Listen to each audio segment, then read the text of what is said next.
अहमदाबाद विमान हादसे में 5 ऐसी अजीब सी न्यूज निकल के आ रही है जिसको सुन के आपको लगेगा कि हम शायद किसी कंप्यूटर सिमुलेटेड प्रोग्राम में जी रहे हैं। उनको सुन के आपको लगेगा कि ये कैसा इत्तेफाक है। पहला है मिड डे का ये एड उसी दिन छपा जिस दिन विमान क्रैश हुआ, और उस एड में आप देख सकते हो कि ऊपर यहां पर बिल्डिंग के अंदर एक एयर इंडिया का विमान धसा हुआ दिखाया जा रहा है। अब ये कैसे मुमकिन है? कोई एड अगर बना भी देगा तो प्लेन दिखा देगा, लेकिन प्लेन पे एयर इंडिया लिखा हुआ, ये कैसा इत्तेफाक है? दूसरा अजीब इत्तेफाक है गुजरात के एक्स सिम रूपानी जी की गाड़ियों का नंबर। अब ऐसी न्यूज चलाई जा रही है कि उनकी गाड़ियों का नंबर था 1206, यानी कि वो इन्हीं गाड़ियों के नंबर की गाड़ियां चलाते थे। ये उनकी पर्सनल गाड़ियों के नंबर थे और उसी दिन उनका देहांत हो जाता है।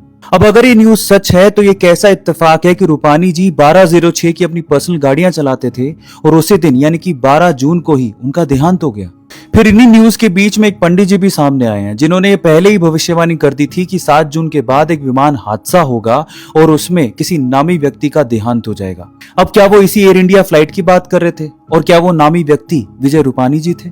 फिर एक और इत्तेफाक सुनिए, सावजी भाई नाम का व्यक्ति सिर्फ इसीलिए उस फ्लाइट में नहीं चढ़ा क्योंकि उसे ठीक नहीं लग रहा था। उसकी फ्लाइट में टिकट्स पहले से बुक्ड थी, लेकिन फिर भी वो फ्लाइट पे नहीं चढ़ा। फिर ऐसे ही एक इत्तेफाक भूमि चौहान नाम की लड़की के साथ भी हुआ। उसको इसी फ्लाइट से लंदन जाना था, लेकिन अहमदाबाद ट्रैफिक की वजह से वो 10 मिनट लेट हो गई और उसकी फ्लाइट मिस हो गई।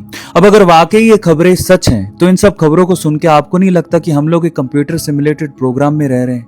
पर जो भी हो, ये विमान हादसा बहुत ही दुखद है। अब जिन भी लोगों ने इसमें अपनी जान गंवाई है, भगवान उनकी आत्मा को शांति दे।